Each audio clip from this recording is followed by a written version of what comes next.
Have you ever been judged before you even open your mouth? Before you even say who you are? Or where you came from? Well, there are stories that hurt before they even begin. And this, perhaps, is one of the ones that will move you the most today. Because we are not talking about a common mistake. We are talking about racism, of injustice, of a war veteran who risked his own life for a country, and who, even after everything, is still treated like an intruder. A man who, just by being there, was seen as a problem. Just by existing, he was seen as a threat. He didn't carry bags, not expensive watches, not a famous name. What he carried in his hands was an old cloth case, and in his heart, a silent love for a grandson who perhaps just wanted to feel special. That jacket in the window wasn't about fashion. It was about affection. About the desire to give someone a gift with the little you have. About trying to be part of a world that every day seems to say, "You are not welcome here." So I ask you, how many times have you seen something like this happen? How many times has someone been humiliated into silence just because they don't seem like the right type? Stay with me, because what you will discover now may surprise you, and maybe even make you review some certainties. The store was big, full of light, mirrors, and windows that displayed expensive clothes with discreet labels, but with prices that screamed. He entered with slow steps, without attracting attention. Or at least, that's what I thought. The employee noticed him immediately. Her eyes didn't say, "Welcome." They said, "What are you doing here?" She didn't need to say it out loud. It was the look that followed every movement, the impatient sigh, the way he approached. As if he were about to stop a theft, not serve a customer. And he noticed, from the first second. But he moved on. Because men like him have learned to keep going, even when everything around them seems to want to push them away.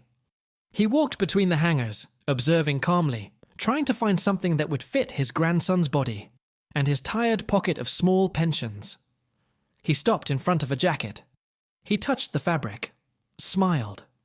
And at that moment, just at that moment, it seemed like it had all been worth it. Until she opens her mouth. The judgmental look turned into a voice. Doubt turned into accusation. And the silence, which was already heavy, turned into public humiliation. But this, I'm still going to tell you that. Because what happened next was something no one expected. Something that made everyone in the store hold their breath. And understand, perhaps for the first time, that honor is not worn, it is earned. And that the past, no matter how forgotten, can return. With a force capable of changing everything. So take a deep breath. Because what comes next isn't just a twist. It's a lesson.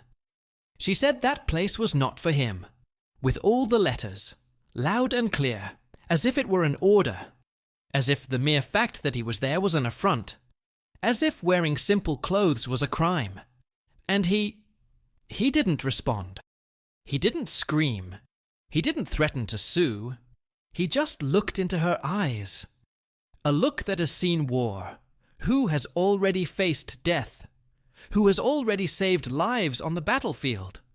But there, standing in that luxury store, he was reduced, by her, to nothing.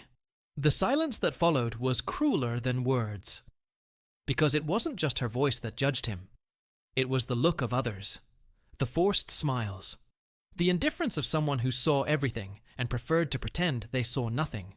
He was no longer on a war field, but the battle was even tougher. Outside, the sun beat down on the hot sidewalk. He sat down slowly, as if the entire weight of the world was on his shoulders. The trembling hand opened the small cloth case. And there it was, the medal. Witness to a past that few know about. Proof that that man, who was now seen as an intruder, had placed his own body between the bullet and a fellow soldier. But no one there knew that. And perhaps, worse than not knowing, no one seemed to want to know.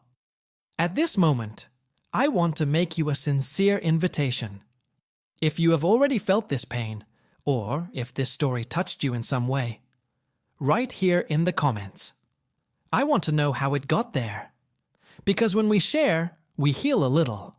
And if you believe that stories like this need to be told, leave a like. This is how we show YouTube that this type of content matters, that it makes a difference. And if you want to walk with us and be part of this community that doesn't turn its face to the pain of others, subscribe to the channel. You are part of this. And your presence here is what makes it all worth it. As he held that medal in his hands, time seemed to have stopped. 15 minutes. 15 long minutes in which he stood there. Silent. Invisible. Nobody approached. Nobody asked if he was okay. Not even a glass of water. He was just another body forgotten on the sidewalk. Just another story ignored in the rush of the day. But what no one expected was what was about to happen. The store was quiet, but not peaceful. It was that dense silence which weighs heavily on the chest, as if the air had turned to lead. The type of silence that precedes a trial, not that of a court, but the cruelest of all, the judgment of looks. Every step he took among the corridors of fine clothes seemed to echo too loudly. The worn soles of the shoes contrasted with the polished floor. And even without saying a word, he already heard what everyone was thinking. The employee watched him as if she were about to act. As if that man, with his skin marked by time and years of military service, was a real threat, there, among the expensive suits and well-lit shop windows. And the most devastating thing was realizing that this was nothing new for him. That kind of look he already knew, from very early on. Since the times when it was not allowed to enter certain places, sit on certain benches, walk on certain sidewalks. But still, he followed. He discreetly looked at a children's jacket hanging there, with a fuzzy hood and refined stitching. The soft fabric slipped between his calloused fingers. It was inevitable to smile. That piece was, yes, the grandson's image. The boy kept saying he wanted one like the one the guys in the superhero movie wore. And he, grandfather that he was, just wanted to see the boy happy. I just wanted to give him something he could never give his own children. A simple gift, but full of meaning. "That's what my grandson looks like," he murmured. And in that moment, for a second, he forgot where he was. He forgot his age, from clothes, from the world. But reality came like a door slamming in the face. "You are in the wrong place." It was like a shot. Not because of the tone of voice, which was even calm, but because of the contempt hidden behind each syllable. He didn't understand at first. He just looked up. The smile died right there, before becoming a memory. The employee didn't blink. He was there, firm, as if it were his mission to ensure that that uncomfortable presence didn't last another minute. Other faces appeared behind the racks. An elegant lady clutched her bag to her chest. A young man laughed disdainfully and whispered something to his friend next to him. And then he appeared. The security guard. Big, hard, expressionless. Posted like a guard in front of a rare jewel, ready to protect the value of the store. It was at that moment that something changed. Not in the store, but inside it. A lump formed in his throat. That knot that we swallow our whole lives to keep smiling. So as not to scream. So as not to break everything. But one day, it overflows. He tried to respond. He said in a weak voice that he just wanted to know the price, which was for his grandson. That wouldn't take long. But she interrupted.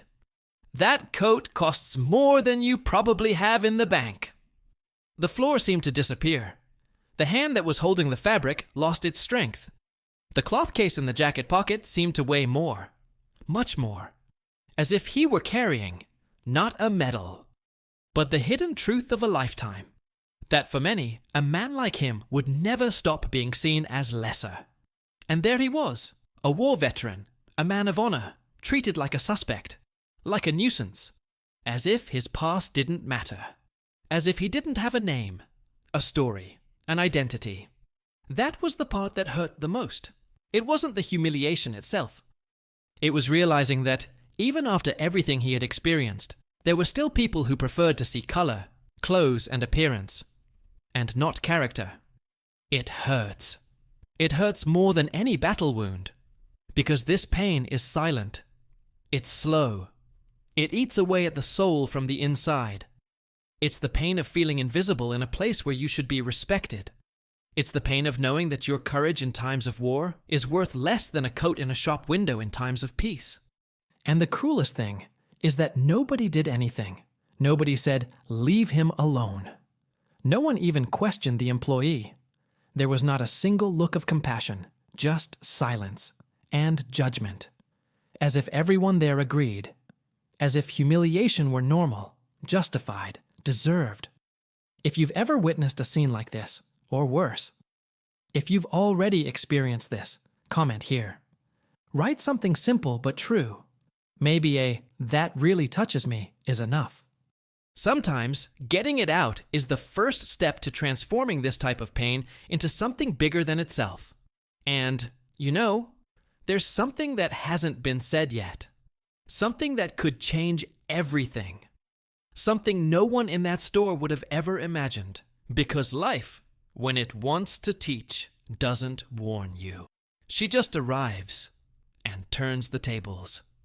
The phrase cut through the room like a blunt knife, slow but destructive. This isn't a thrift store. Said loudly, as if it were a warning, or worse, as if it were a spectacle. She wanted everyone to hear, and everyone listened, even those who pretended not to be paying attention. The sound echoed across the cold floor of the store and stuck straight into the spine of the man, who until a few seconds ago only wanted to ask the price of a jacket. It wasn't just an offense. It was a public, calculated debasement, full of cruelty and arrogance. He still tried to maintain his composure. He said in a calm, almost shy voice that he didn't want to bother, that it was just a quick question. He spoke about his grandson. He said he was thinking about giving a gift, that he saw that piece and thought it was beautiful. And it was true, but for her, it didn't matter. She had already decided who he was, what he was worth. And in the cold judgment he made with his eyes, his posture, and his contempt, he was condemned. No right of reply. No appeal. You can't afford to buy anything here. It wasn't just the phrase. It was the way she said it. Disgusted, with mockery, like someone who steps on a flower that has fallen to the ground, and with the certainty that she could do it without being reprimanded. After all, no one interfered. No manager showed up. No customer defended. On the contrary, one or the other laughed. One or the other shook their heads as if to say, "She's right." And that perhaps was even more cruel. Because it was not an isolated attack. It was an entire environment validating that exclusion. And he knew. I knew that if I responded in anger, I would lose. I knew if I raised my voice, it would make the news. I knew that if I cried right there would be no comfort, just more shame. So he did what he always did in life's battles. He retreated with dignity. He lowered his eyes, took a deep breath, and left. But that step towards the door was probably one of the heaviest he'd ever taken. Not for the body, but for the soul. Because at that moment, he wasn't just a customer. He was an unarmed man facing a war he never asked to fight. To prove his worth in a world that insists on forgetting him. Outside, the city continued its usual rhythm. Cars passing by, horns honking in the distance, people coming and going. But for him, everything stopped, as if isolated in a bubble of silence and pain. He sat down on the sidewalk as if he had collapsed, not from physical exhaustion, but from emotional exhaustion. He slowly opened the cloth case and looked at the medal he had carried for decades. The same one he kept in the darkest days of the war. That survived the crossfire. Who witnessed losses, sacrifices, bitter victories? A medal that said, "You were brave." A medal that said, "You saved lives." A medal that now, in light of that episode, seemed empty. Not for the medal itself, but because the sense of worth she carried was being erased, crushed, by a society that measures dignity by appearance and respect by status. He wasn't crying, but inside he was bleeding. What he experienced in the store was more than racism. It was dehumanization. It was erasure. And perhaps most devastatingly, it was familiar. Because it wasn't the first time, nor would it be the last. Have you ever felt this way? Have you ever been in a situation where your story was ignored, your truth silenced, your humanity called into question just because of the way you dress, talk, or walk? If this pain is familiar to you, comment here. I felt it on my skin. No need to explain. Just writing this is enough to show that you are here, that you understand, that you walk together. And look, there's something about to happen in this story that no one in the store was prepared to see. A subtle, unexpected movement that will turn everything upside down. A memory that returns from the past with an impact that is impossible to ignore. Because there are encounters that are not coincidence. These are reckonings between injustice and truth. The concrete of the sidewalk was rough, hard, indifferent, like the world around it. And there, sitting among shadows and hurried footsteps, was a man crushed not by time, but by everything he had already surrendered to time. Cars passed by. The city continued its rhythm as if nothing had happened. But inside him, everything had stopped. Those 15 minutes in the store were not just an episode of prejudice. They were the cruel reflection of a lifetime where dignity had to be conquered by force, day after day, like someone battling an invisible tide. He opened the small case with shaking hands. Not age, but from something deeper. From a bitter mixture of humiliation, memory, and impotence. The medal was there. The same one he won on a mission where few returned. The same one he saw being placed on the chests of dead friends, while he held back tears with his teeth sunk into the flesh. It was more than metal. It was blood. It was a loss. It was loyalty. And now, there on the sidewalk, she seemed insignificant. Why did it still hurt so much? He had been insulted before. He had already been mistreated. He had already seen doors close in his face, even with decades of service to the country. But there was something that day that hurt differently. Maybe it was the look of the employee who didn't see a man, but a threat. Or perhaps it was the silence of others who saw everything and chose the more comfortable side of a mission. Maybe it was the accumulated fatigue of so many years of having to prove, again and again, that he was worthy of respect. Maybe it was all of that together. He found himself asking, almost childishly, "Will anyone ever really see me?" Because at that moment, what hurt most was not the exclusion. It was erasure, the kind of pain that doesn't scream, but consumes in silence. A pain that eats away at the roots of self-esteem. That turns the metal on your chest into a weight. That makes the mind revisit dark places where the feeling of uselessness hides. And he stayed there, motionless, like someone who didn't want to attract attention. But deep down, he just wanted someone to notice him. Not with pity, but with humanity. And time passed, slowly, cruelly. The sun was already shining brighter, and even so he continued to hold the medal like someone holding on to a last piece of himself. Not as a relic, but as a shield against oblivion. Like a silent reminder that he was someone who gave everything. And now he barely had a look. People walked around and moved the body away, as if it were part of the landscape. An obstacle in the way. A tired old man on the edge of the sidewalk. No one saw history in the faded glow of the medal. No one saw the sacrifice behind the sunken eyes.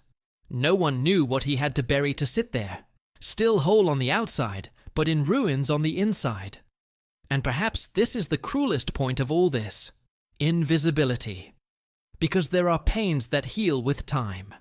But there are others, those linked to personal value, dignity, that do not heal. That remain there, open, latent, waiting for just one more humiliation to bleed again. It's difficult to explain what it's like to live with this type of wound. Because she doesn't see herself. It doesn't bleed. But it is always there, pushing the soul down, silent as contempt, corrosive as the absence of recognition. And anyone who has felt this knows that what destroys the most is not direct violence, but what it leaves afterwards. The void. The doubt. The feeling that perhaps we will never be enough for certain eyes. And deep down, he knew that no one from the store would come to him. He knew no one would care how he felt. Because his pain, like that of so many others, was a pain that society learned to ignore. A pain that hides behind the scenes of luxury, haste, appearances. An uncomfortable pain, because it exposes a hidden truth that many prefer not to see. That we still live in a structure that measures value by what one wears, and not by what one lives. But the world has its own ways of responding. Sometimes, at the most unlikely moment, the truth comes out. Fate brings back what seemed forgotten, and everything that was swallowed in silence begins to echo loudly, like a wave that comes from afar, silently until it breaks with force. Tell me something. Have you ever felt like him? As if it were there, but no one saw it. As if everything you did right no longer has weight in the face of a shallow judgment. If this feeling touched you in any way, comment below. I understand this pain. Just that. No explanations. Sometimes writing is already a way to free yourself. And you know, what came right after was unexpected. It was the kind of event that changes the air, that turns silence into reverence. Because when justice decides to appear, it doesn't knock on the door. It invades and changes everything. The sound of the car stopping in front was discreet, but it carried a kind of tension that cut through the air. It wasn't the roar of the engine that caught our attention. It was the presence that descended from him. A tall man with well-trimmed grey hair, a neat suit, a firm expression, and hurried steps. He didn't look in any shop window. He was not distracted by the mannequins. It didn't give anyone a good day. He entered through the glass door of the store, as if carrying a name, a reason, an urgency. He stopped in the center of the room, looked around, and with a voice filled with a strange mixture of despair and reverence, asked, "Where is the man with the medal?" For a second, no one understood. But that moment of silence was enough for the employee's world to collapse. Her expression changed. The hands froze. The color drained from his face. It was as if she, who until then carried power in words and gestures, had been pushed out of her own authority. And the most curious thing is that it wasn't shouted. It wasn't hostile. It was just a question. But made by someone who clearly did not accept being ignored. Without waiting for a response, the man turned his back and left. His steps were determined. Like I knew exactly where I was supposed to go, even though I'd never been there before. On the sidewalk, the veteran was still sitting. Same position, same distant expression. Still holding the medal in his lap, as if it were the last intact piece of his own soul. He didn't even look when he heard the footsteps approaching. I had already learned not to expect anything from people anymore, but this time it was different. The man stopped in front of him and was silent for a few seconds. A silence full of weight, but not of judgment. A silence of memory, of recognition. And then he knelt down. He knelt. The expensive pants touching the dirt on the sidewalk without any hesitation. And there, facing the veteran, a simple, injured, invisible man, he took out a chain from inside his shirt. And on it, hanging over his chest, was a medal. The same. Identical. Loaded with the same past. His voice cracked a little, but it came out. "You saved my life 47 years ago, and I built all of this because of you." For a few seconds, the entire world stopped. Those watching from inside the store couldn't say a word. The employee, the manager, the customers who just before looked on with contempt. They all stood still.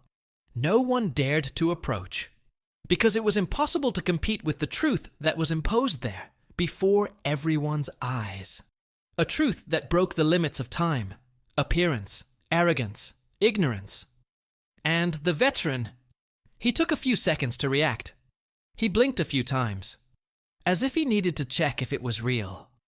Because after so long of being ignored, mistreated, put down, it was hard to believe that anyone had come back. That someone remembered. That someone, in that cold and hurried world, still carried a story in their chest, and not just in their pocket. The man, still kneeling, placed his medal next to the veteran's. It was like a mirror.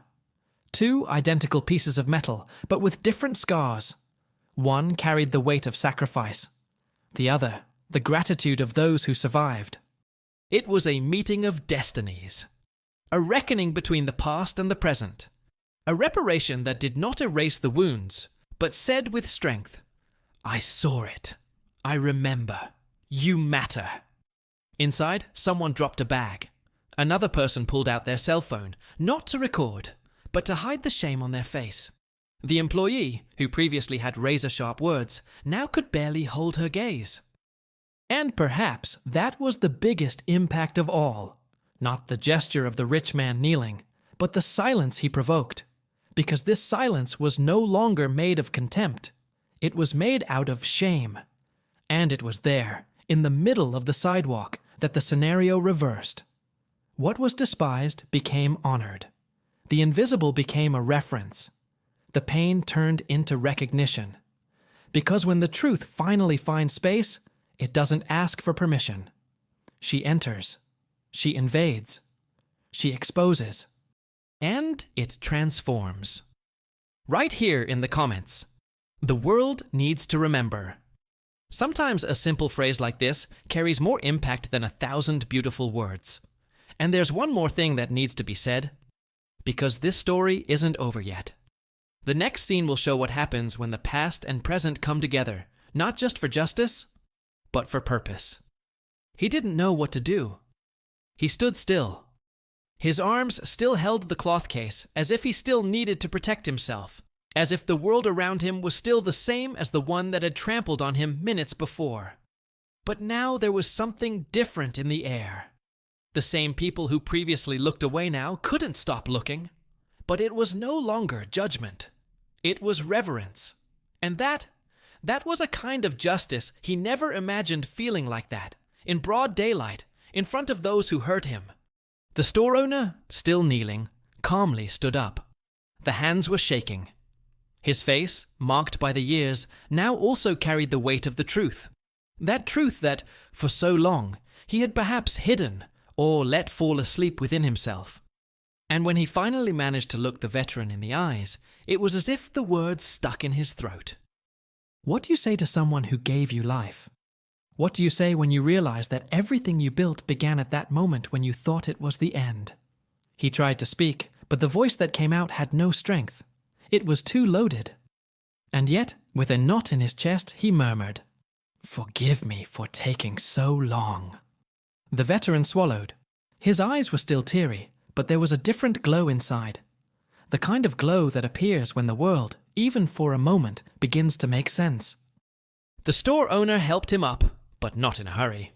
It was as if every movement carried a respect that could not be rushed. All around, the street fell silent again. But now for another reason. It was a silence that didn't hurt. It was the silence that precedes a gesture of greatness. Because the unexpected happened. The veteran was invited to join, and not through the back door. Not as a favor, but as someone who was finally being seen, recognized. He entered, but not without hesitation. The store was still the same place where he had been humiliated. The lights were still the same. The windows too. The employee who insulted him was there, with her eyes wide, her breathing short, and her body curled up as if she wanted to disappear. And he walked past her, in silence. Not with contempt, but with superiority. The real one. The one who doesn't need to prove anything. This does not need to be revenged. That simply walks with the certainty that justice sometimes chooses an unexpected way to happen. The store owner walked beside him, but now he was no longer the center of attention.